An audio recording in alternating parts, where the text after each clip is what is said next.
in this day and age, I have to muck through. Hello, Internet! It's Fanfiction, Contempt Theater 1003. Got Maxwell's. Got Atin. No, you don't. I don't exist. I'm a figment of your imaginations. Fair enough. Now, Trevor did say he was going to try and meander his way on down into the podcast, but being Who that the he fuck is Trevor? guy from my high school years. I think you talked about him before. Yeah, he's got about the reliability of a how best to put this? Use your words. I'm trying to think of the proper English word for this one. He's got the reliability of a flatbed truck without the flatbed. So he's useless.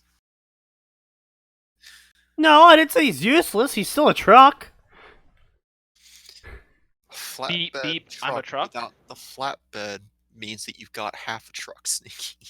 Yeah. You're missing the rear tires, which is where most of the driving power comes from. He's sitting in the parking lot. Yeah, just there. He's not completely useless. You know, he's at best. Mostly.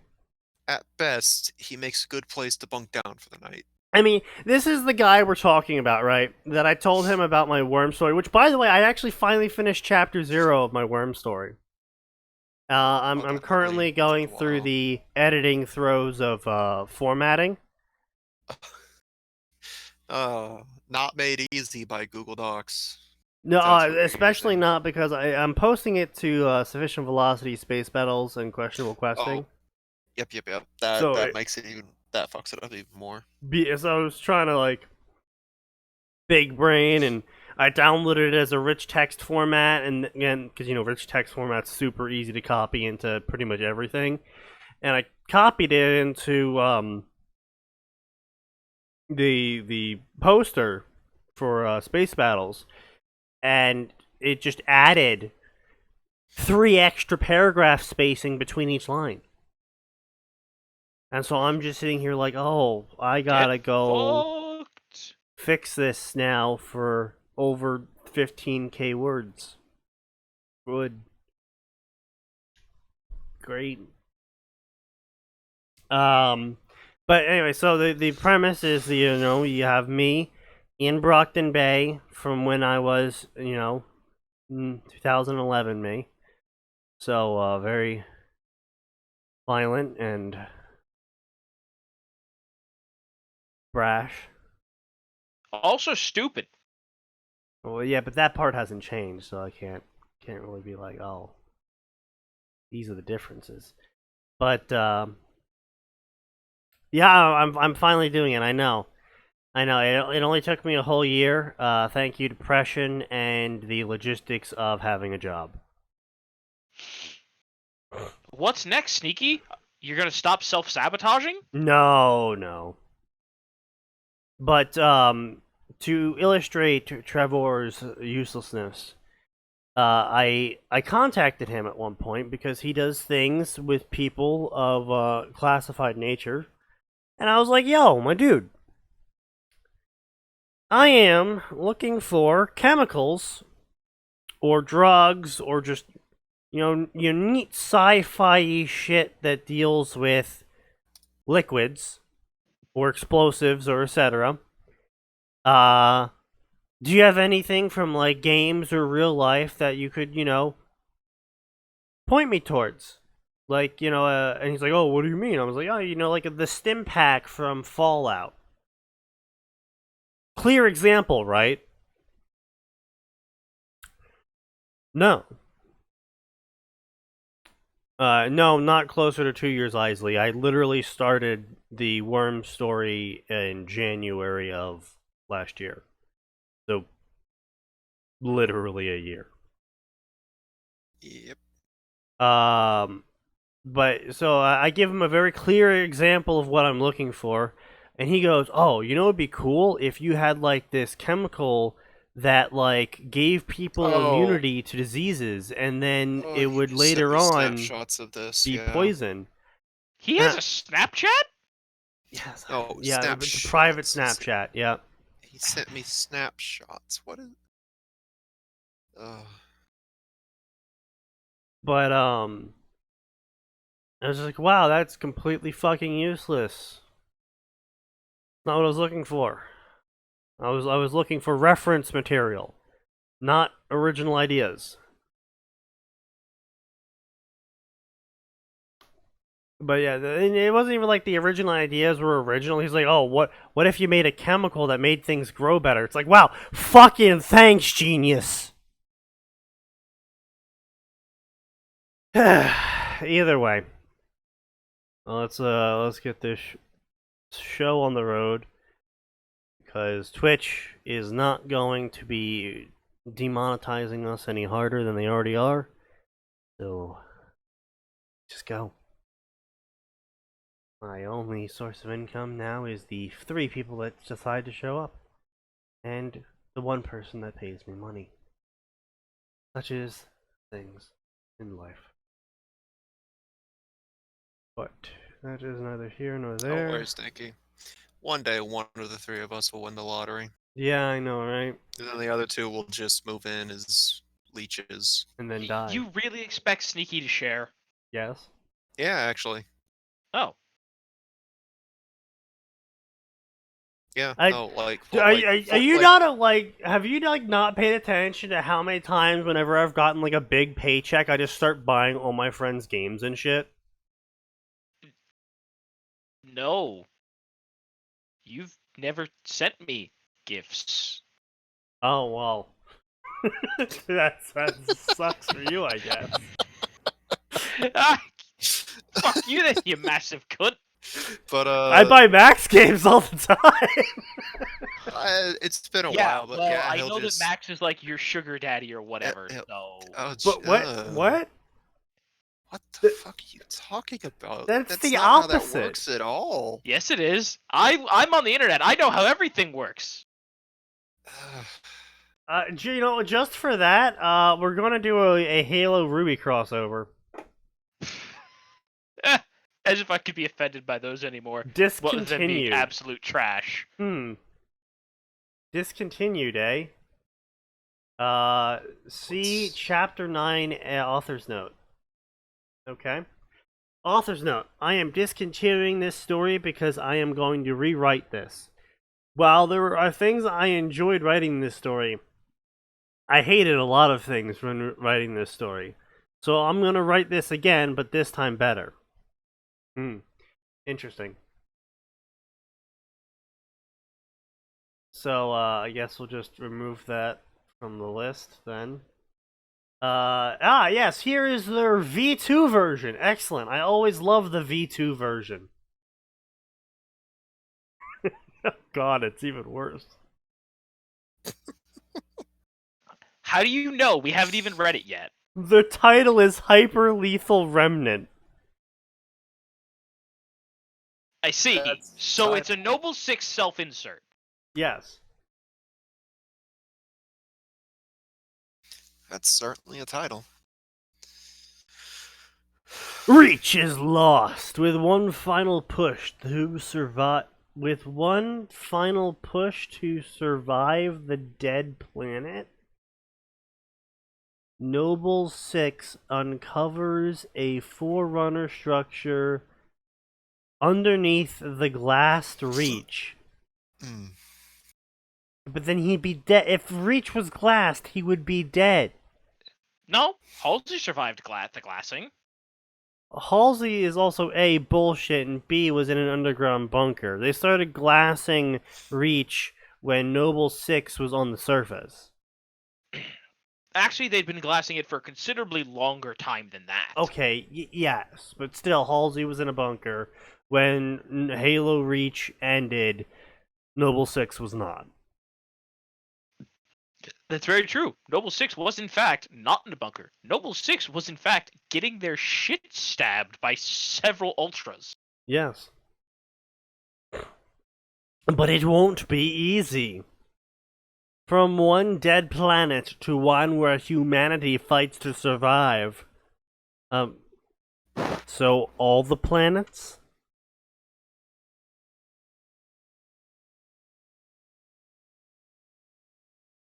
Name one Halo planet that isn't fighting to survive.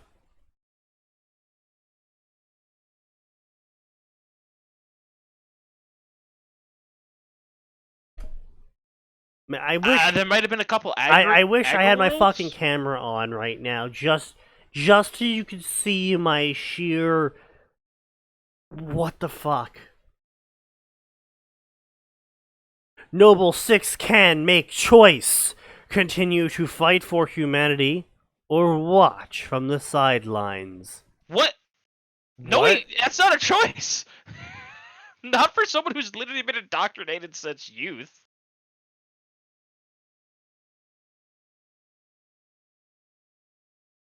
Earth pre-Halo 3? Not really, though. I mean, Earth wasn't a super mega city, was it? What do you mean? In Halo, Earth was still like, we have cities? Oh yeah, no, there was plenty of open areas. Yeah. Like, there's entire open areas outside New Mombasa for crying out loud.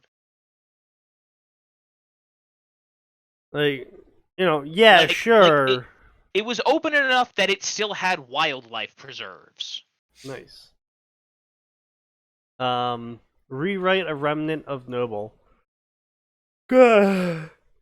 There's just the naming in general for this is just really cringe because hyper lethal remnant.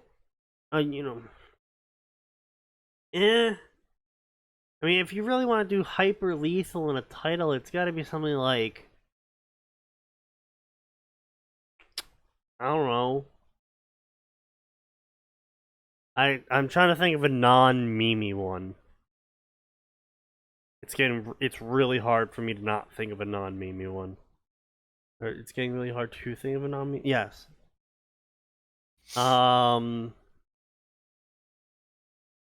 Hyper lethal strike vector. I mean, I don't know. It's just a really cringe title to have in general. But just like trying to work remnant into it is just really. Trying to work remnant into it doesn't make it better. That ain't it, fam. That ain't it.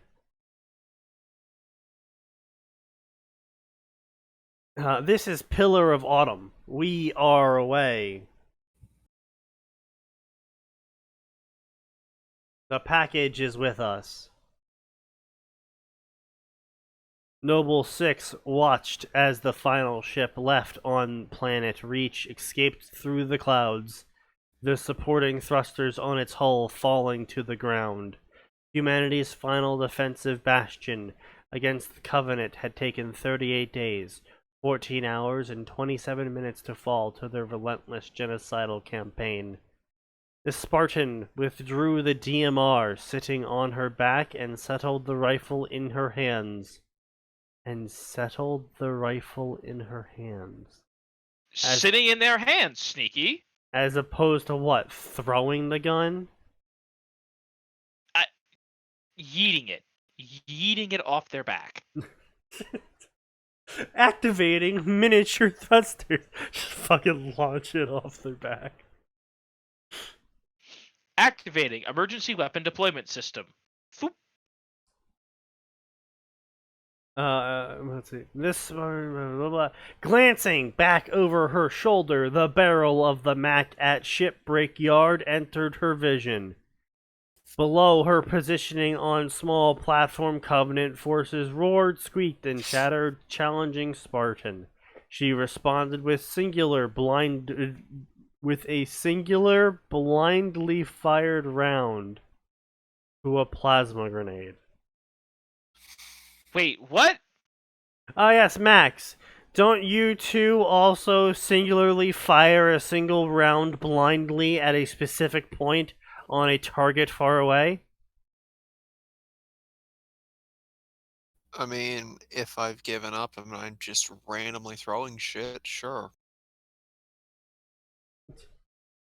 I've gotten a blind knife throw before.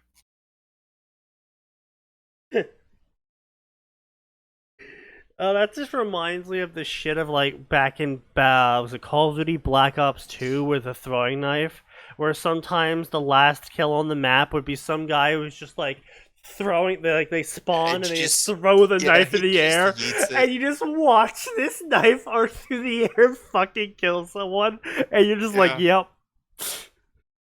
Yeah, and the best part is when they tried to go, oh, pure skill, bro, pure skill. Oh man, that was a lucky guess. But like that's the kind of thing where you go, that's not even luck. That's a guess. Like it's pure blind chance. Now I will say, pure skill was definitely in the game Blacklight Retribution, I think it's called. It's free to play sci-fi. I haven't heard that name in a while. Yeah, I know, right? Back when it was big, I used to play it quite frequently. I didn't bother with guns. I didn't bother with armor. I didn't bother with fucking anything. Literally, my loadout was 3 throwing axes.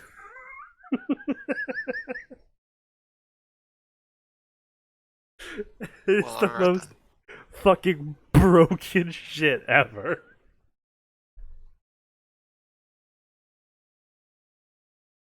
Oh, good times, good times.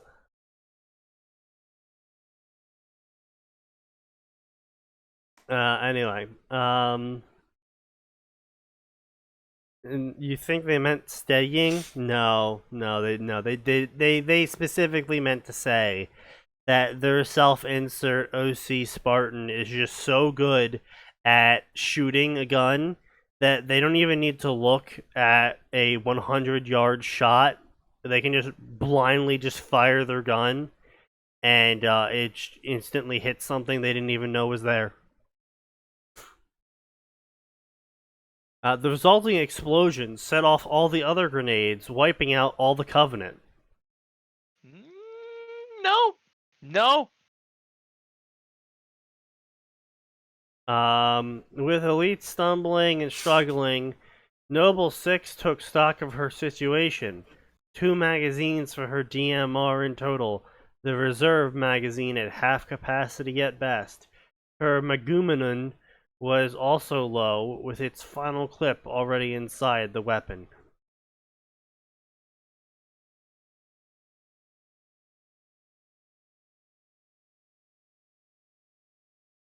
See, this is why I'm not allowed to have a gun. Because I would definitely shoot these people in Minecraft if I heard them refer to a magazine as a clip. No. This is a magazine! As you're standing over their dead body. In Minecraft. Loads. This is a clip. Well, obviously, I'm not implying you would commit murder for anything as petty as getting that wrong. You're pretty petty, you're not that petty. Oh, I'm fairly petty. I know. I'm saying you wouldn't murder anyone in real life over that. I mean, yeah, of course not. In Minecraft, though. I would definitely murder them in Minecraft. Yes. She had no explosives. And she had her knives. She always had her knives. Knife. A knife.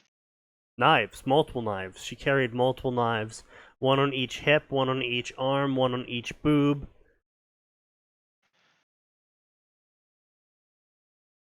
So she had 4 knives in total. 1 second. With her DMR braced against her shoulder, she squared its sights on an elite general, depressing the trigger in quick succession. The Spartan unloaded 6 rounds into the elite. Why is that uncapitalized? Destroying its shields. Not destroying, it's more like popping them. There's a reason why it's referred to as popping in sci-fi. It's because the shields are still there. They will come back.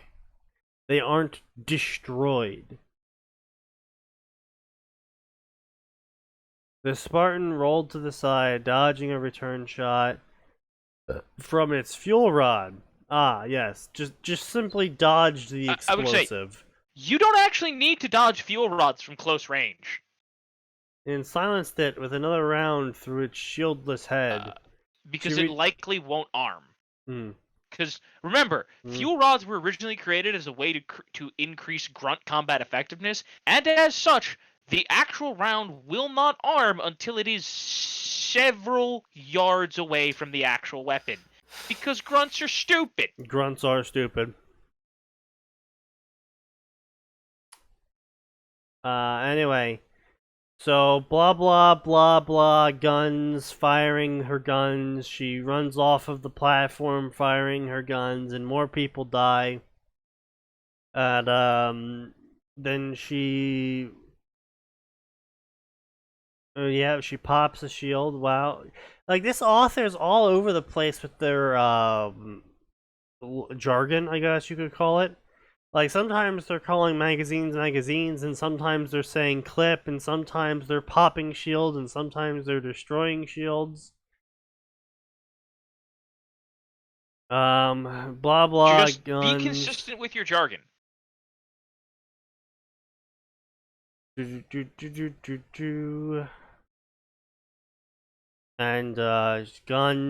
guns. She does a hero landing, throws away her DMR, and pulls out her Magnum and starts firing gun. And blah blah blah. Blah blah blah blah. And then the elite tossed an energy sword to her so they could duel to the death. And, I mean, that might happen, actually, to be honest. I mean, we saw at least one do it in Halo Legends. Glancing blows were traded. Each set of armor received shallow slashes and burns. The elite got I mean, we know that lucky. We know that happens because they put the sword clash in. Mm-hmm. Blah blah, slash the helmet. Blah blah blah. Helmet was discarded, allowing the airborne ash to fall in her hair.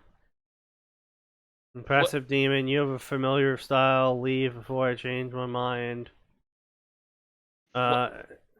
Excuse me? Yeah, so the superior highest literally zero elites. Yeah, superior style is separate inches. The elite's mandibles twitched and its eyes widened in recognition. After a few seconds, the two retreated backwards. Impressive demon, you have a familiar style. Leave before I change my mind. The elite deactivated his energy sword and walked away. She also deactivated her energy sword and tossed it to him. She grabbed her helmet and put it back on her head. Why did it spare her? Why did she give the weapon back? She turned her attention to the Mac guns. Well, lone wolf, hyper lethal lone wolf. Blah blah blah blah. Rolling her neck, the lone wolf picked up her discarded Magnum and went to the facility. Blood covered the ground. And she got ammo for her Magnum and MREs. Oh, holy crap, Sneaky. I think we have someone new in the chat. Sarah Grimm? Or at least I don't remember him. Hello, of course, my memory's Sarah. notoriously shit, so. Hello, Sarah. Interesting way to pronounce that. No, it's a reference to Serah, Serah. Yes. Way of addressing certain people back in the day. It is, I learned it from Dragon Age, yes. But it is real. Well, scoot up and get yourself comfy, Sarah, because you are in for a ride of. It's basically a roller coaster. Is the best way to describe this podcast. Is A roller sometimes coaster of we'll. shit. Well, no, because sometimes we'll sit here and just read some really boring shit, and then it goes from 0 to 200 and gets lit real fast. Sometimes we start reading a fairly benign Harry Potter story, and then suddenly, child touching. Yes. I'm not sure I would say that's getting lit, but you know, if that's what floats your boat. It certainly escalates. Yes, there is definitely escalation in that. Anyway, so blah blah blah, boring shit. She's a badass. She got guns, and she's a badass with guns now. And, oh no! The only thing worse than a badass is a badass with guns. Because remember, kids, guns kill. Yes, Max, aren't you aware of how explosive fusion generators are? You know, with that explosivity they have. I own a fusion, like nuclear fusion Yeah. generator.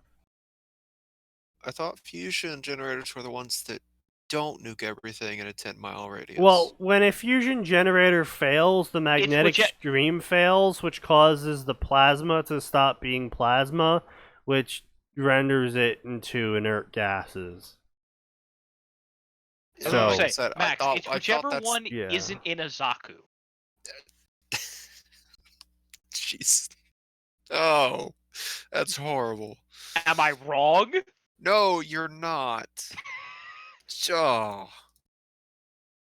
Those pilots deserve slightly better. I mean, to be fair, gyms explode real good too.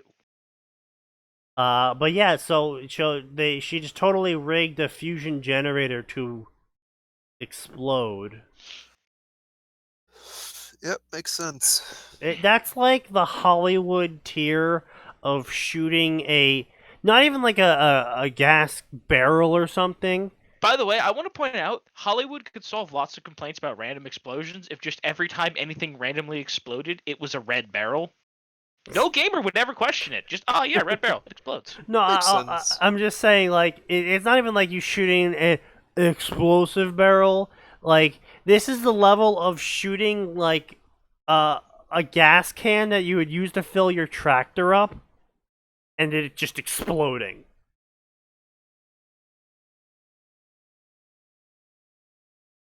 And it was a mushroom cloud was generated. Yes, all those mushroom clouds that fusion explosions create.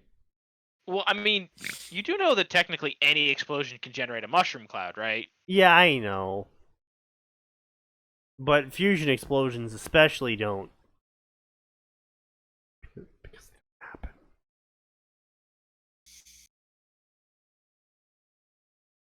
What is this fucking COD zombies? Yes. Yes, it is. Yes, Isley, we know you're here. I could really go for a game of that now. I would, but at the same time, it's lost its luster for me. Has it? It has. Has it really? Yes. Absolutely I don't know, has. man. Black Ops 2 Solid Mode was pretty fun. I didn't play Black Ops 3 Zombie Mode because I don't feel like paying for that game again for PC. That's until they drop it below $15. That's not happening. Not anytime soon, no. It's blah blah blah. The chemicals would kill the Covenant. Blah blah. Blah blah blah. Last human settlement. Blah blah blah. Blah blah blah. And then she walked into the facility, and then as she was walking in, a panel clicked on her foot, and it lit up, and everything started activating. And she's like, "Oh no!" And then orange objects appeared, and a blue object flew out, and it was a fucking AI. You know, those things. that we all love. The Oh, index. no, Moth, it's a crossover with Ruby. Don't worry. What is this? Is it not a crossover? No, this story is a Halo Ruby It's a crossover. garbage self-insert. Where the original self-insert from Noble Six's place in Halo Reach ends up in Ruby because reasons, but they're also like I don't know, fucking Superman, I guess.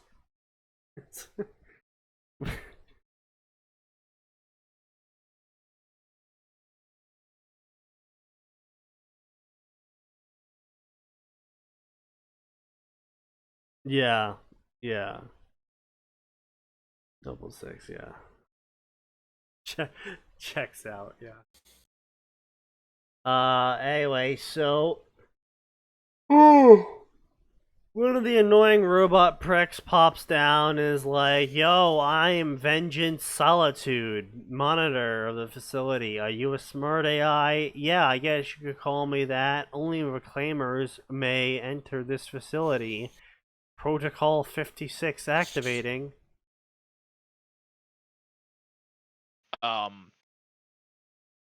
First of all, they would know that the Spartan is in fact a reclaimer. Spartan armor does not prevent that. Yeah, I know. From They being diagnosed. did call them reclaimers already. Well, no, they said only reclaimers can enter the facility. Yes, Didn't they? only reclaimers can enter the facility. Spartan 6 is a reclaimer. Just live with it.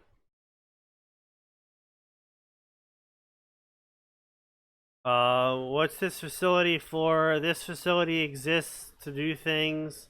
It contains 1 trillion gigabytes of information. Sure. Okay. So the plate I am currently standing on is not an explosive that will destroy the facility. And you also have teleportation. And then Noble Six is like, "Oh, I can use this teleportation to actually teleport out of reach or something."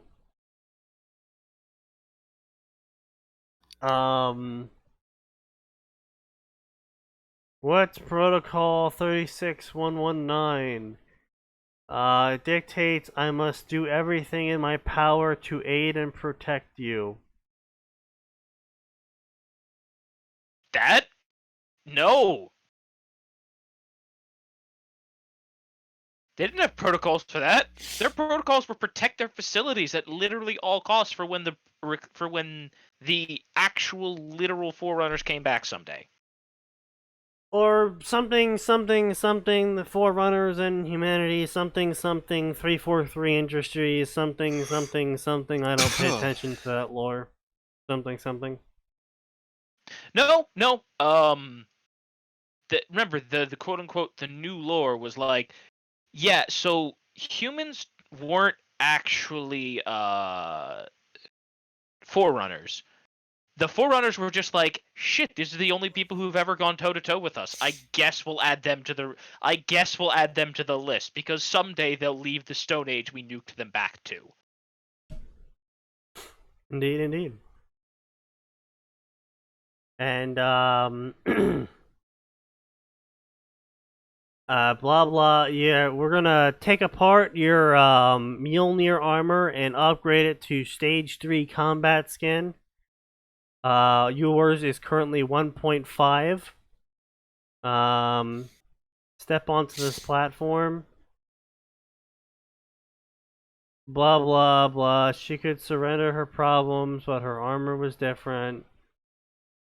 She hadn't removed her armor ever since she joined Noble. I think that's more of a you thing than a stalker thing. Whatever. So it stripped her out of the Mjolnir armor and gave her new armor. And also, Reclaimer, we can update your physical and chemical enhancements. However, we can also update your genetic structure. There is a 12% chance you'll die and a 32% chance you won't cosmetically change. There is a 32% chance you're going to become stronger, faster, and just all around better and less likely to get cancer, but also have no external cosmetic changes. Oh no, that is such a bad thing. Ah.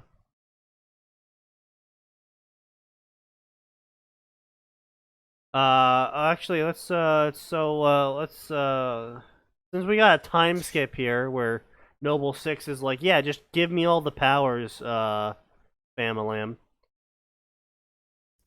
Sarah Grimm says, I've never played Halo, I am lost. Don't worry, you don't need to be lost with this.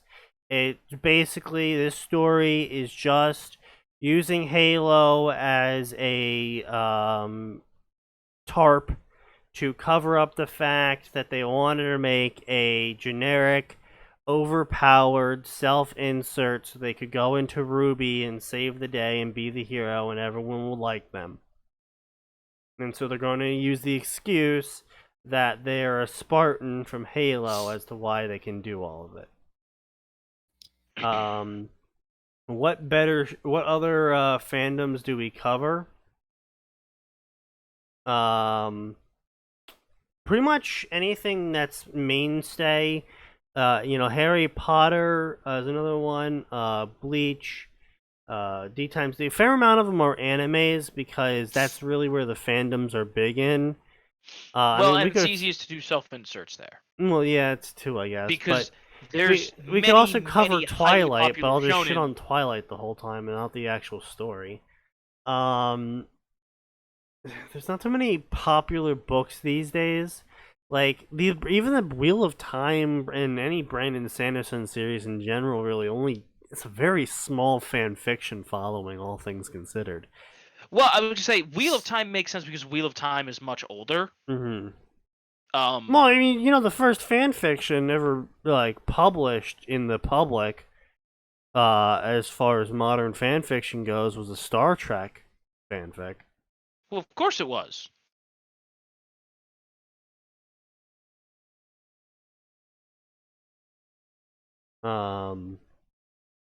Yeah, Fate we do sometimes, Ruby, sometimes it's movies like Avengers, Firefly, and we're not too picky. We do have a little bit of standards though. Anyway. Time skip, 2 weeks. Wow, the author actually referred to themselves as the Hyper Lethal. Unfortunately, I'm not too fond of writing fan fiction. Yeah, no, it's a fine line personally for me when it comes to writing fanfic. Because there's some sections that I really love one series or another series that I won't even read fan fiction for, because sometimes I'm just satisfied with how the canon storyline went and how it ended. I'm just satisfied with it, and I don't want to see anyone's interpretations of it. I would say the only time I was ever interested in a Wheel of Time fanfiction was one where it's set well after the events of the show, and we're taking probably the most fun character and moving him to a different universe. Mm-hmm. Because what is this guy's power? Luck. He's fucking lucky. That's all his power is. And when it comes to writing fan fiction, I have been quoted multiple times, and everyone will probably be groaning now that I've started on this tirade again. But I believe that when you are a fan of a fictional work and you decide to write your own fictional work based on that thing that you are a fan of, that you would obviously try and do it justice. You know, if you're going to be writing, if you're a fan of Naruto or a fan of Harry Potter, you're going to probably write something involving magic or ninjas. You know, if you're gonna be like, oh, I want to write a Harry Potter fanfic, except magic does basically never used. Harry runs a coffee shop, and Ron and Draco are roommates with each other, and they always come into the coffee shop arguing, and Harry just can't decide which one he loves more. And it's just like, well, this is nothing to do with anything. I feel like a lot of fan fiction authors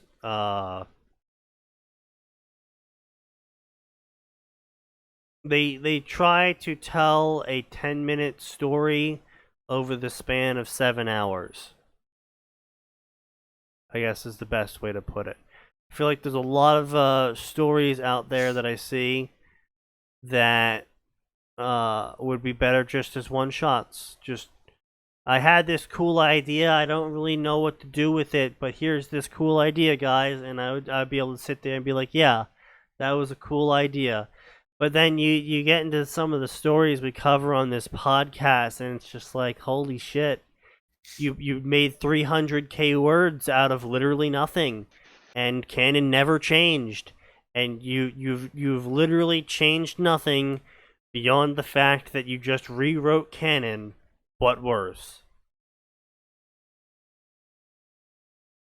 There's 2 Ruby coffee shop stories that were good. I mean, yes, the John opens a coffee shop story by Core is pretty good, and the John opens up a bar by Pot and Pan for the Soul or whatever his name is.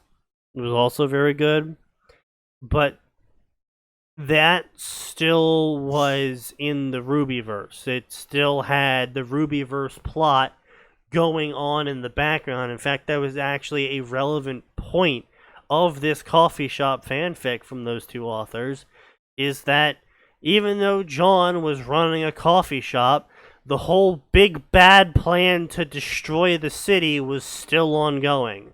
That's another thing that a lot of fanfiction authors don't like doing, is they like changing a bunch of things in the timeline and then being like, yeah, no, the thing is totally still either A, happening, or B, not happening anymore for some apparent reason. Just like, oh yeah, you know, Naruto now graduates 4 years later than normal, except everything happens except Naruto's 16 now when it happens. It's like, okay, well, you're dumb and stupid.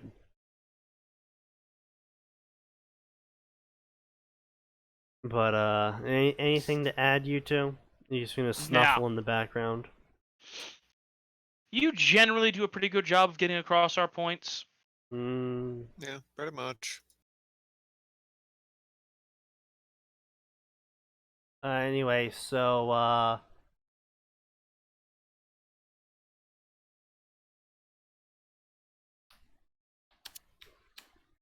Spartan Noble 6 is like, wow, I am the better now. I am the better. I am the better. And then Spartan 6 walks up to a mirror to investigate the claims by the monitor that she would change. And now she's black. There's a fucking twist. Apparent.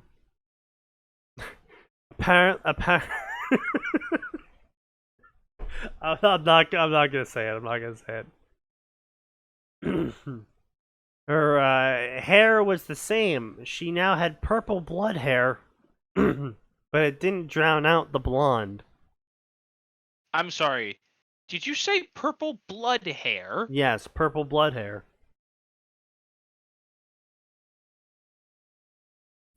Sure, that sounds normal. Yeah.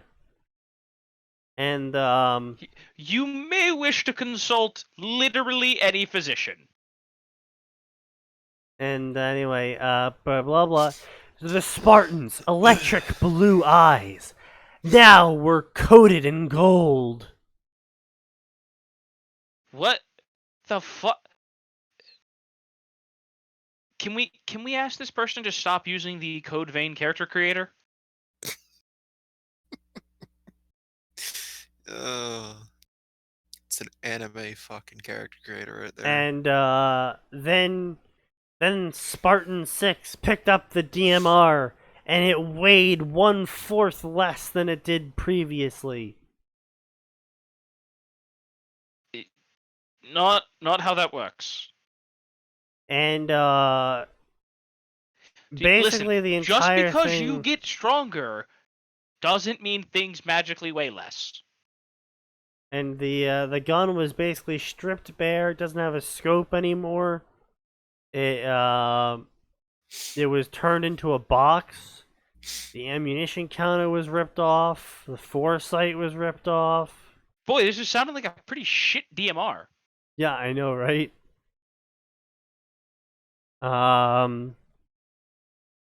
Ejection switch. Let's see here. Man in the river. Blah blah blah.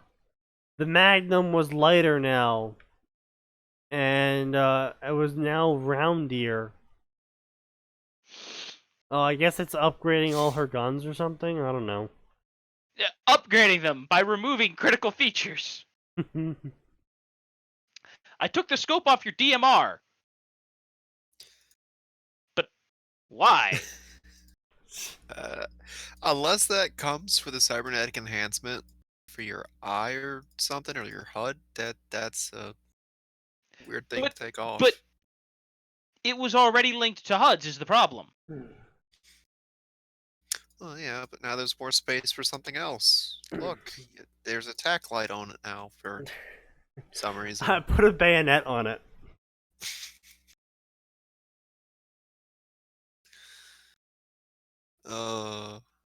But 12-round magazine, blah blah blah, combat knife, blah blah blah.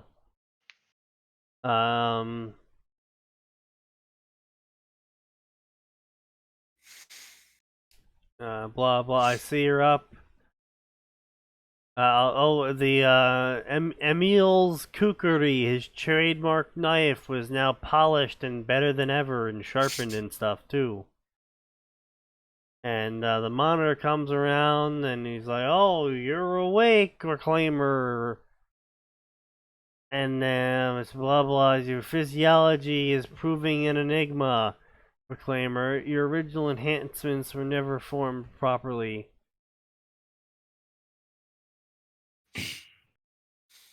Okay, sure. I mean, that one's at least plausible.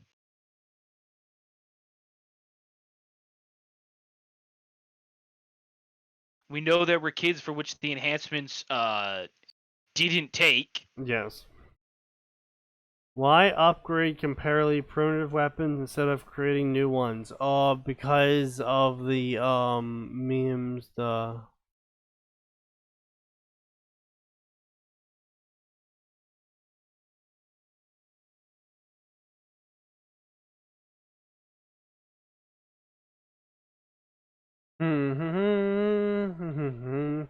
Your combat skin is upgraded, your argumentations are all better now, you are faster, stronger, better, can jump higher, smarter. Blah blah blah. Oh, it's a claw machine. The Spartan's gotta play a claw game to get her armor back. I'm just kidding. I'm sorry. Like, if there was someone just actually fucking with the Spartan, like, yeah, all you gotta do is play this arcade game to get your armor back, one piece at a time, and it works like an actual claw machine. And on that day, humanity was lost because the Spartan ran out of quarters.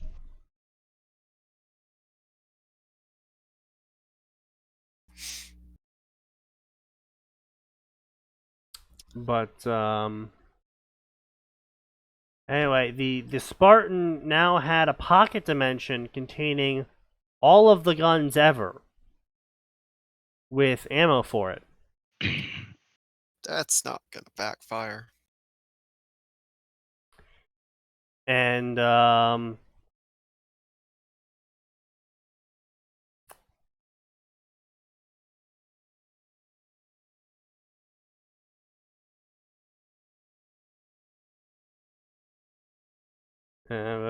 blah blah blah blah blah. It's really just boring ass stuff that I'm just trying to skip over for everyone else. And it's just there's data cards. You gotta collect them all for Reclaimer because they hold 5 bajillion gigabytes in the palm of your hand. And it's all Forerunner porn. Yes. Reclaimer, you must reclaim the most sacred treasures of the Forerunners. These 500 cards.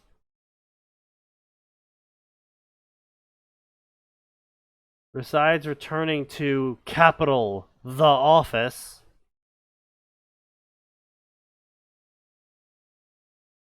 The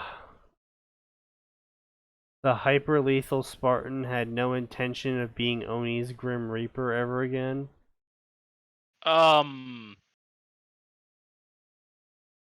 Yes, they do.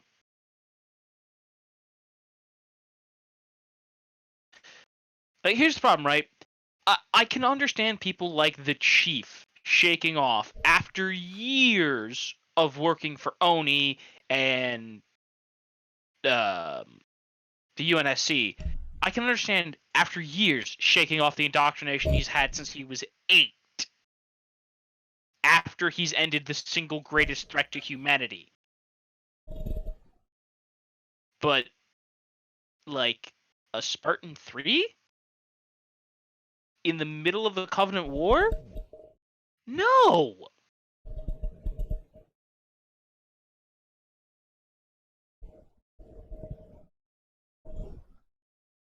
Anything to add there? No, it's just really fucking boring, and they activate a portal to be sent someplace, and Noble's just like, I want to be somewhere where I can be noble. And then the portal comes up, and then they're just like, all right, let's do this. And then she runs through the portal with the pocket dimension in her pocket.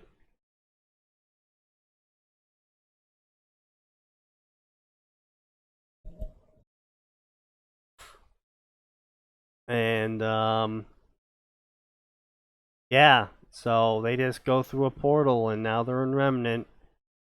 And yeah, she names herself Artemis because that's not pretentious at all. And she finds Ruby, and it looks like it's the first episode or something, possibly. Yeah, something along that. Except canon happens anyway.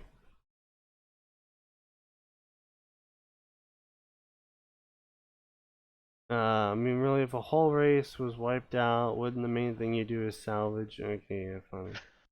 Also, yeah, Nexus making a very good point. A Spartan would likely take all their fancy advantages and then go, hey, High Command, look at all the cool shit I can do.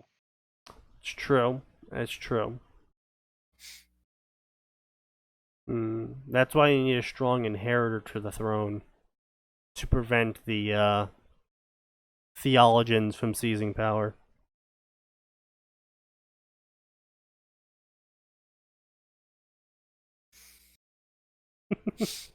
Noble 6 isn't the last Spartan on Reach in canon. Yeah, probably. Isn't there already someone named Artemis and Ruby? Probably. Wouldn't surprise me. Wouldn't surprise me in the slightest.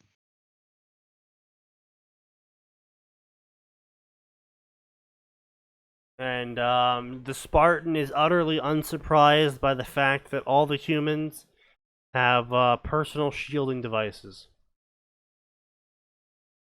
Also unsurprised at the cat people. I don't think she has seen any of those yet. She's fighting Roman now with the help of Ruby.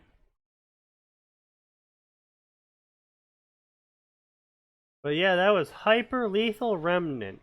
Something so exciting and absolutely riveting that I could have fallen asleep and would have not noticed the change. But, you know, let's get some Harry Potter in here. Let's really stoke those fires. What? Self-hatred? I don't think this one's gonna make me hate myself. I think this one's gonna make other people hate me. Seems quite likely. Fireborn. Being the master of death was a curse, plain and simple. That had been Death's intention when he gifted the trinkets to the brothers three. The sound of shedding skin cracked loudly in his ear as he got up to look over his new body. He was a 9-year-old girl this time. Time travel, Tom Riddle times Harry Potter. Fucking what? Can we know? Is there a? I mean, Okay. nope. Saving my veto. This idea has been buzzing in my head. Let me know what you think. Chapter 1, Burn. The Phoenix must burn to emerge. Alright, well, hold on. Okay.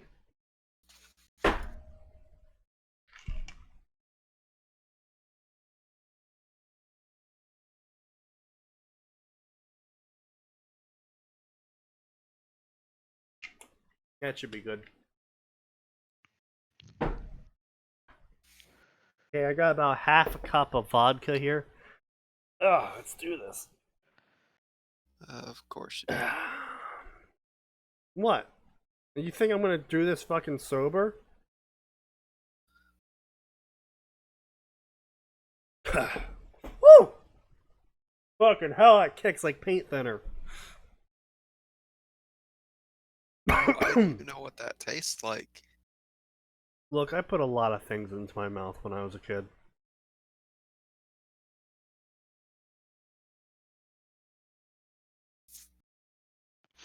You know, everyone in our generation, our parents' generation, look back and say, how the fuck did we survive as kids? You are probably one of the people in my life that is the epitome of that. Oh, I mean, Sneaky's just a walking ad for the show I Shouldn't Be Alive. I kinda am. Why have 9 people favorited this story? Corey goes Because on a journey that gets mankind was a really mistake. crazy. His quest will eventually become a mix of everything. It gets more fun after Fun chapter after 1. chapter 1. No. This is a No. Corey in the House, Naruto, JoJo, Pokemon, Kill la Kill, Mario, Matrix, Star Wars, Lazy Town, Alien, Shrek, Nutjack, Spy Kid crossover. And Postman Pat. What the fuck is Postman Pat? I don't know. Okay, I think that's it's either an Australian thing or an English thing. I can't remember which, but I'm pretty sure it's been talked about on Womble's stream. When was this? Probably published? Australian then. Well, no. It's probably British if it's been talked about on Womble's stream.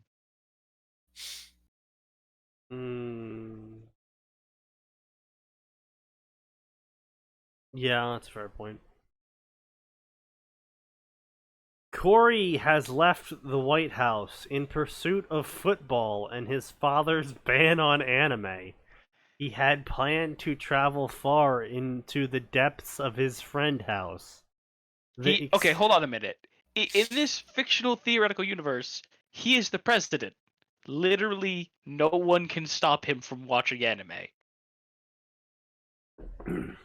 Yeah. Like, what's his dad gonna do? Ban him from anime.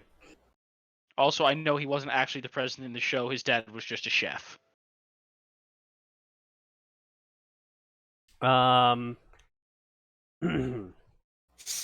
His friend Doug, or the D-Money, was able to make space for Corey in his house. It was not big, but it would do. There was a bed and bathroom. He figured that it would be good with him since that he parted ways with his family. Feeling drowsy, he decided to sleep, thinking of what would happen the following day. From this point on, Corey's life got bizarre. Get it? Bizarre. JoJo. Get Kill it? yourself. Kill yourself. Corey awoke with a start, with breeze hitting his face, and the window might be open or it might be the AC. But what he realized was that he was no longer in D-Money's home. He was now in a forest. I was hoping we would just go immediately to something interesting. Like, I don't know, waking up in JoJo's house or something? I don't know. This place was unfamiliar to him. There was trees and bushes, and Corey was scared. What? Of the forest? And I promise, Corey. The trees can't hurt you. the trees. No, but the things living among the trees might be able to. Also, what if mean- the tree falls? Mhm. What if the trees have fruit on them and they fall? What if the trees have ears and legs? That's Then entirely separate. those are some very disturbing trees, sir. Hmm? Yeah, but you never thought about it till now, did you? No, I can quite honestly say that never crossed my mind.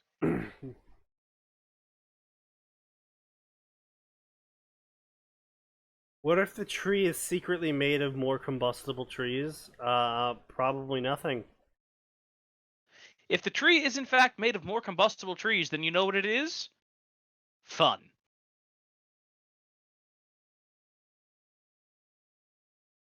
Anyway. Someone appeared above him. Corey was like, yo, who are you? And then Naruto was like, whoa, who are you? And, then demanded that Corey answer him by stabbing him. That is not the traditional method for requesting answers, sir. That's definitely the traditional method. And then Corey goes, oh my god, you're Naruto. And Sasuke then says, I don't think he means you harm, Naruto. I think you just met your only fan. And then Naruto goes, shut the fuck up, Alright, you know what? I'll give him a Normie." little credit. That's at least slightly in character for Sasuke. This would have to be them when they're kids, then, yeah. I can only assume, because otherwise Sasuke shouldn't be here. Anyway, so all this seems too bizarre. Teach me how to be a ninja. I'm afraid we can't. Ninja training is dangerous. What? Ninja training is dangerous. We can't let some random kid in the woods do it, he says, with 3 random children in the woods. And just as Corey was looking around, he saw an object flying towards him and got out of the way. And then Naruto saw the object flying towards him and got out of the way. But Sasuke was too busy not looking at objects that were coming towards him, so he couldn't get out of the way in time. And it killed him. I mean, for the best, probably. Sasuke was kind of a dick. And You then probably won't. and then Corey summoned lightning from the sky. to block the shuriken before it could finish off Sasuke.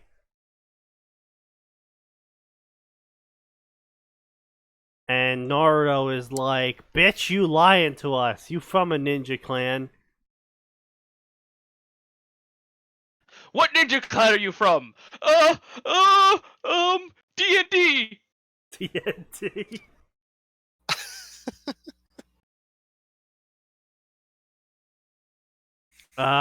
You are lucky to have survived that, Sasuke. The man spoke. Do not think you can escape Cory Baxter. It was the Pillar Men What? from JoJo's Bizarre Adventure. They had come to kill him. And Cars personally wanted to murder him. What? Cars doesn't give a shit about humans. Why would he care about this specific kid? And he was very confused about this because he knew JoJo and he knew that Cars shouldn't know his name. Cars really hates your guts. Your guts specifically, kid. Cars just hates black people.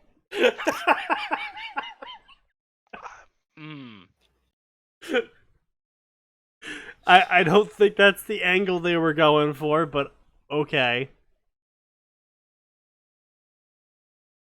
I really hope it wasn't the angle they were going for. So Naruto shouts ninja jutsu and Sasuke shouts flight jutsu. And What? then they run at Cars. And Cars smirked. And then he grew large blades from each arm and went to stab them both. Except he only got Naruto. And then Yare, Cory says, you guys are taking this way too seriously. He's now just wearing JoJo's outfit. Yeah, Part he's three. just wearing JoJo's outfit. What can you do against the mighty Cars, Cory Baxter? Cory stares at Cars, pulls out a small red and white ball and points it at him in size. Yare. Just then, a Pikachu comes out of the ball and uses Thunderbolt on Cars. Why? Why is this life? What is this story? Why is this happening? Who sat there and go, you know what? I need to dedicate time to writing this story. There's too many layers of shitpost. Don't you guys remember the first time that Naruto got his Beyblade? Yo, that was a great episode, but I had to go to bed before it finished, so I never saw how it ended, yo. Oh, well, you see, Superman showed up and gave him a lecture about how with great power comes great responsibility, and so they went off into space to fight the Space Gundams. These goddamn Space Gundams.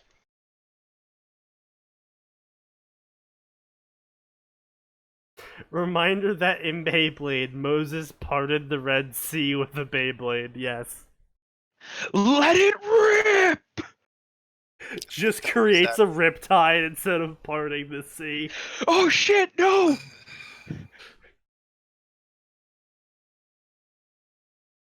That's right. Yeah, that was after Beyblade had been gone for like 5 years, and they just suddenly revived it in the middle of my college years. It's like, what? Yeah, and Why they were is just this like, coming hey, back? we're just gonna go shitpost with this, guys. It's not gonna be serious at all. I like how they escalated from Beyblades were used in times of war in this universe to Beyblades performed legit miracles. Listen, Oh, okay. Beyblades are literally just acts of caster God. objects. You know what one of my favorite things about Beyblade is like you look at some of the science that they put in the show, and it's like actually like a good portion of this is real. It's like why? What do you mean a good portion of this was real, Max? Some of the science behind the mechanics of the blades, like There's one where it's a left spinning blade. He just throws it out with his hand, and it steals the spin from the other blades. Uh-huh. And so some guys are like, I wonder if you can do that with the actual toys. And so they get the exact models and reproduce it perfectly. It's like, oh, this will go to over well at tournaments. Mm-hmm. I see. Interesting. True And strength. so, Dark Soul, get the fuck out of here, knows. I want a Dark Souls Beyblade crossover on my desk by next Monday. Yep. Do it now. Give it Chop, to chop. me. That dark Beyblade of yours. Oh. Yeah, that. Also, now Ansem has a dark Beyblade, and he's screaming, "Embrace the darkness!" Hey, knows, you want to make $10 as a Ghost Rider? Don't encourage this man. Anyway, so Cars is hit by lightning and it shoots him into space. And then he gets trapped in ice forever. And then Sasuke continues to feel up Naruto's head as he shoves it deeper into his lap. Hey now! And, then Corey wakes up. And, realizes that I it was was just all high. a dream. It was all a dream. And, yeah. That happened. So, it is now 8:13, which means we can move on to the next story, Fireborn. We can go back to that. Yay! Why are we going back Yay. there? We gotta go back.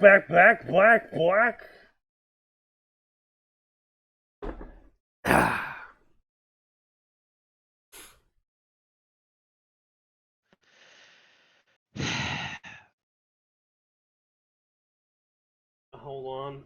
Oh, shit. Oh, no. Fuck.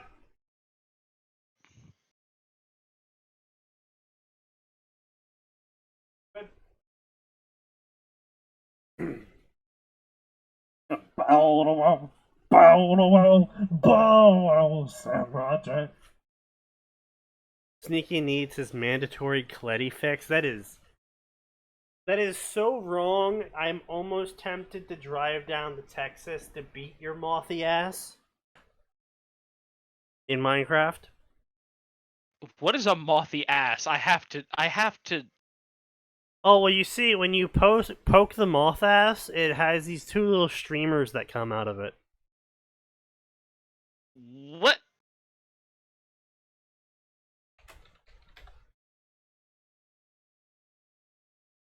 Nope, that is a lot of porn. Safe search strict. There we Well, go.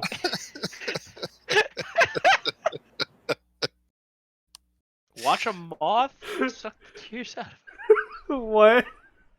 Okay. What?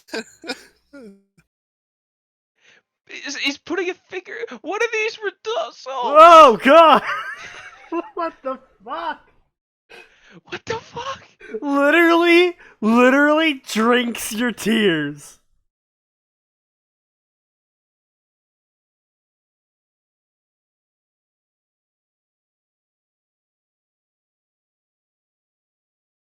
Come on, give me the good stuff. Give me the good visuals. God damn it. Oh yes, there we.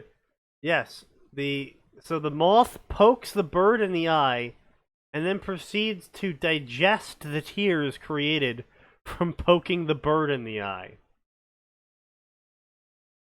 That just seems needlessly cruel. Your tears sustain me.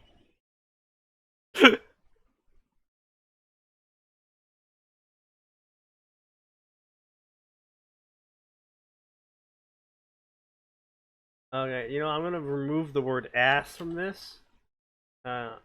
Poking a moth.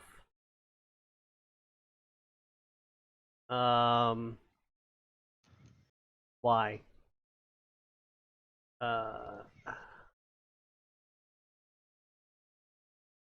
Google's probably gonna help me out better here. Oak moth thorax.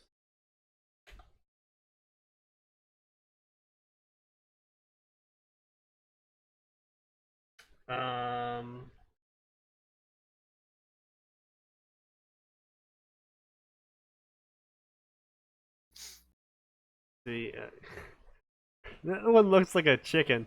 Fucking hell. You still have yet to prove whatever strange, disturbing point you were attempting to prove, sir. I am aware. Okay.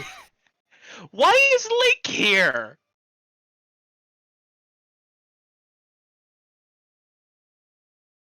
Aggressive That's moth just a cute noises. moth. Yes, that is a very adorable moth.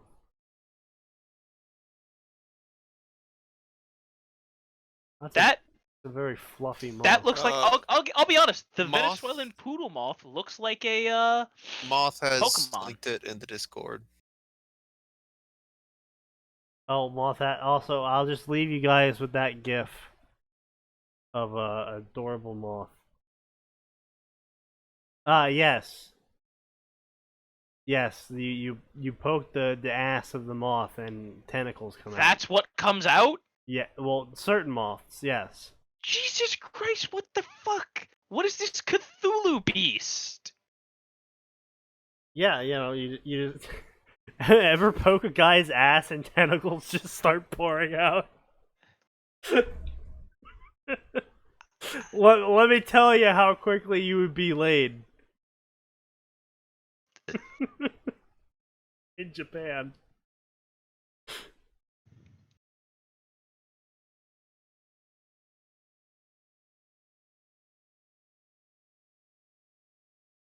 I don't regret it. I wish you would. Show it on stream, you coward. Oh right, I forgot to click on the article. My bad. There. Chemicals. Some may ask, what's the point of this? The answer is, there's no real point to this. It's just, enjoy the fact that a moth has tentacles.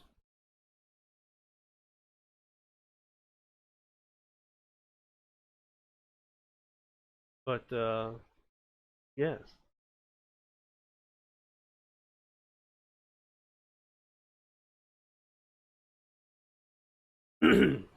Harry coughed harshly, feeling smoke being forcefully expelled from his mouth. It was black and curled around his face, burning his already dry eyes. Being the master of death didn't make your body immortal. It didn't give you particularly powerful or give you great insight into how the world works. Being the master of death was a curse, plain and simple. That had been Death's intention when he gifted his trinkets to the Brothers Three, because to be a master of something so far out of the realms of the physical, the things to your very soul that you wish desperately to cleanse. The first time Harry had been reincarnated, he hadn't been sure what had happened. He had been confused and had been frantic. That had cost him, since he had spent most of that life in a loony bin, questioning whether everything he had ever known been real. In a time after that, he had been able to get his bearings faster. It had helped him that he woken up as a baby as opposed to the teenager of last time. It had taken him a few more lifetimes to figure out what exactly had happened and what was happening to him.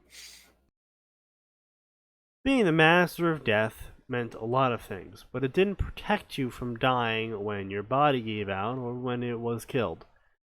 No, being the master just meant you got recycled into a new, freshly dead body with all your memories, but none of the bodies. Harry had woken up. Harry had woken up in what was once a stillborn body. Well, that actually really doesn't make sense as a premise either, because that body just failed also. That's Yeah. why there's no one inhabiting the body, because it failed. Oh god, can you imagine like how has he never come back as like someone dying on a battlefield, right? Like all the like they just died from something like say like an overpressure wave, right? Mm-hmm.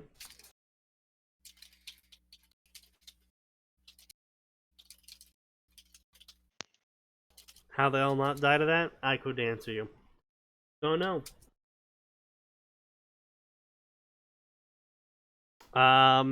But anyway, so even though being a master of death didn't save your body, it did save the body of random people that it put you into. Because they died Well, to already. be fair, it's also a curse, so I mean, I guess. Like how reluctant you are. I know. Well, it's just... I don't want to give credit to people. I don't like doing that. Oh no, not credit. Your one weakness. Indeed. Anyway, so he goes into a body, blah, blah, blah, blah. He had been a girl a few times, a boy a few times. Occasionally, he was a person. His features changed, occasionally he was a person? his gender changed, his nationality changed, the time changed. But one thing was the same. His eyes were always green. Harry had a few theories on this, but in the grand scheme of things, it mattered little. Yeah, I really am a little bit... So the author does actually cover what I was talking about earlier. I am a little bit confused on this one. In that, so your relative dies, right? Your 8-year-old daughter gets hit by a truck. And you're like, oh, fuck. And then you run over to your kid and you're like, oh my god, she's dead. And then she starts jerking around a bunch and you hear all the bones snap and reconnect to each other. And then she opens her eyes and they're fucking glowing green. And you're just like, oh shit, she's a fucking witch. Now I have to burn her at the stake. Like, listen. If I someday have a child and that child dies and then starts twitching and gets back up, the answer is you smashed their skull in. The answer is double tap. And I'm not talking about like, oh, they fell out of a tree and they're probably fine. I mean, like, you see them get pulped by a truck. Sigmar blesses this battered body. I don't think even Sigmar can save you from this, fam. Also, I would like to mention that the Mongolian Throat Singing Board has come together of the Council of Weebs, and they have made the final decision on the terms of plagues and isekais, and they have come to the decision that isekaiing will not occur if you die to the plague. After all, plagues are part of nature. Trucks aren't. Except on the rare Japanese highways. Okay, now I want an isekai to start with, here we see the feared Japanese truck in its native environment, hunting its most desired prey, a young virgin male.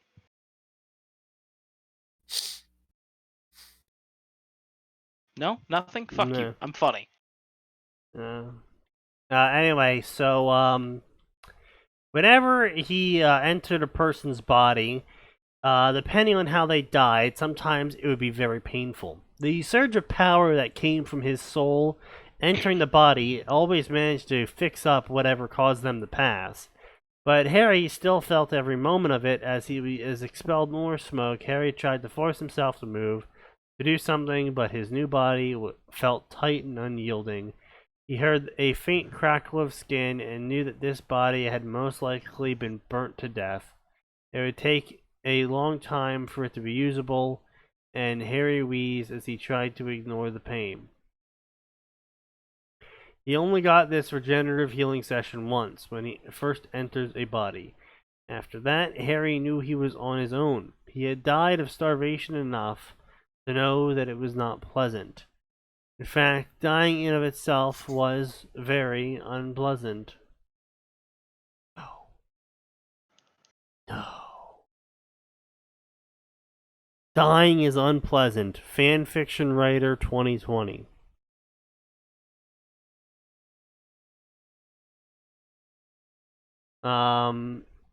Anyway, so when you're dead, it's peaceful, and the process of getting there is always uncomfortable. That is profoundly dumb. Harry had been hanged, drowned, burned at the stake, beheaded, stabbed, and has been raped to death as a little girl, at least once. Of course, we got one of those. Wouldn't be a fucking shitty ass Harry Potter story without one. Of course.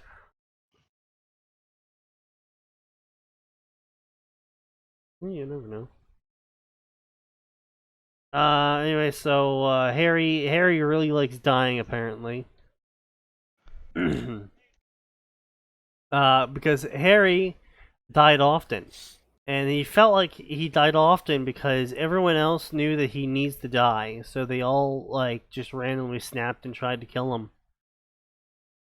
What? Yep. And shedding of skin, crackled loudly. He was a 9-year-old girl. And then upon realizing this, he now passively accepted her gender. And he had done this enough time to just passively accept that he is now female. Cool. Harry coughed again, watched more smoke and spell, blackened skin, pink new flash. She would need to find clothes soon and find out what time it was. Blah blah blah. Magic, using it requires the body and the soul. Blah blah blah. She giggled a bit. Eyes widened, slightly widened. Yes, Harry had all the time in the world to discover secrets. Once this new body was healed up, that is. Blah blah blah. Time-based period. It was cold outside.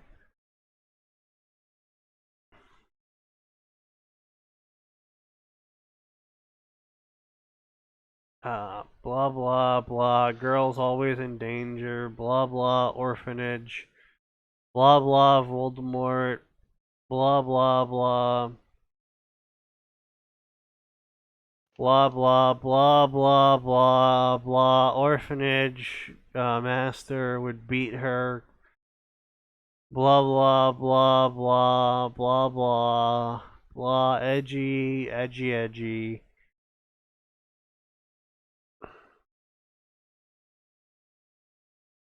And one day, Harry recognized Tom in the orphanage and healed him.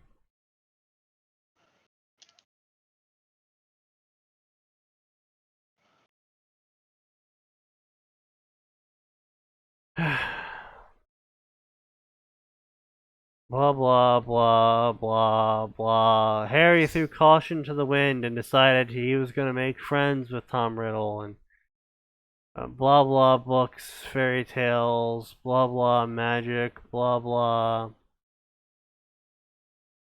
When Harry touched Tom, Harry realized he was seeing the world for the first time. As what? A fucking psychotic murderer? I don't know. And then now they have telepathy with each other. And they were just like, wow, this is really cool. We can speak to each other in our minds. And then they went to bed. Wow, that was a riveting first chapter. It's so riveting, I think we're just going to call it a day here. It's 8:31. Also, I want to point out that there's like, Tom and Harry are gonna have to share a bed. Here's the problem with that. I don't care how messed up the orphanage is. I don't care how terrible the guy running it is. He's not going to have children of opposite gender sleeping together. Yeah. Let's see what we got for comments here. Noble thought. What could go wrong? If I could have a skill I work for Star Wars. Yeah, no, that's about it. Is there anything else? Any questions anyone wants to ask? Talks about any of the recent episodes of any recent things or something, I guess. I don't know, man. If no one's got nothing, we can call it an early night, I guess. I have nothing besides a deepening hatred for mankind. That's fair enough.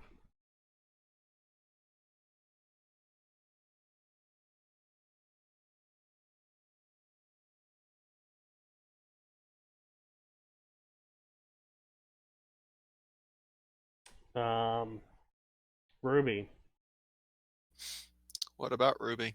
Yeah, what about Ruby? I ain't watching none of that shit. You can't just be like, ping me. Oh, it's Ruby. What about it? What do we think of the latest episode? Oh man, Isley, we haven't watched it since like episode 3, okay? It was just a shit fest. It was so fucking terrible, and the whole queer bait thing with Crow and Clover, whatever the fuck his name is. Oh, so they didn't actually give it to them, so they got all butthurt about it? No, apparently what they did was they captured Tyrion, and then while they were flying back to the Atlas military base on a plane at a high altitude with Team Ruby, Tyrion, and the Atlas combat squad, General Ironwood pops up on a little tiny hologram that Clover holds in front of him, and he goes, "Clover, execute order. We're not the world police anymore." And Clover goes, "Oh, okay." And Team Ruby and Crow are like, "What the fuck's that? What's going on?" And they're like, "Oh yeah, we're just pulling back all of our troops to defend Mantle and Atlas." And the Team Ruby's like, "What? You can't not be the world police anymore? We won't let you." And so then they attack the Atlas team. Wait, we want you to continue being the world police, and we'll fight you to make that happen. Yeah. And so they attack the Atlas team on the plane while they're super high up. With an incredibly dangerous criminal there. Yeah, with like #1 most wanted terrorist being transported. And the soldiers of Atlas are like, "What the fuck are you guys doing? We're literally just following orders." And Ruby's like, "Yeah, but you're falling into Salem's plot to separate us. Which is why we're going to attack you." Yeah. And it's like, you're the one attacking them, though? It's dumb. And then Tyrion gets free and kills the pilot while everyone's busy attacking each other. And he's like, "Lol, I'm just gonna crash this plane." And so he does. And then he's casually strolling away, and Clover's like, "No, I won't let you get away, not after everything you did." And then Crow shows up, and Tyrion goes, "Yo, Crow, I know I killed your fucking, like, basically sister, in All But Blood, but, like, you should team up with me to fight Crow, because we gotta punch fascism." And Crow goes, "Oh my god, yeah, I really love punching Nazis." And so he teams up with Tyrion to beat up Clover. And then when Clover's on his knees, after they kick the shit out of him, Tyrion just grabs a sword and kills him. And Crow's like, "Oh my god, no, I didn't see this coming at all. I I can't. didn't see the psychotic murderer committing a murder. Yeah, I can't believe that Tyrion would kill a defenseless person. I'm gonna sit here and cry over the corpse of this person. And then Tyrion's like, "Are you sure you don't want to chase me?" And Crow's like, "Yeah, no, I gotta cry over this guy's corpse first." And so then Tyrion runs away. I just say that's not quite as bad as when they made one of the Green Lanterns gay, and the very first panel was, "Hey, his fiance's been murked." Like, it, I was like, guys, you could have tried to be a little bit less subtle about having your cake and eating it too.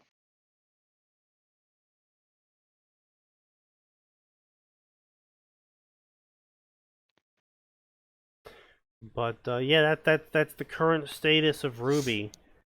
Is they gay baited Crow and Clover relationship, only to have Crow team up with his team leader's killer to kill him. Because remember, you gotta punch Nazis and kill your gays, according to Rooster Teeth. I ain't touching that one.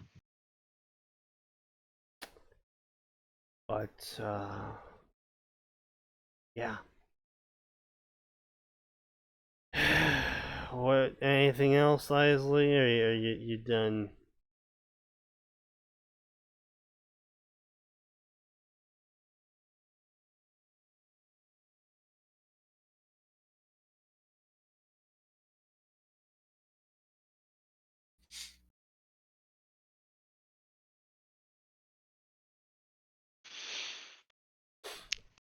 All right, so then we can call it a night here. After I just went on that little tiny rant where I depressed everyone even more than I previously depressed them. So yeah, just come on back Friday. I'll probably shotgun like 5 monsters and hope my heart explodes.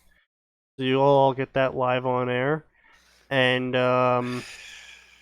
yeah, there's always more, and it always gets worse.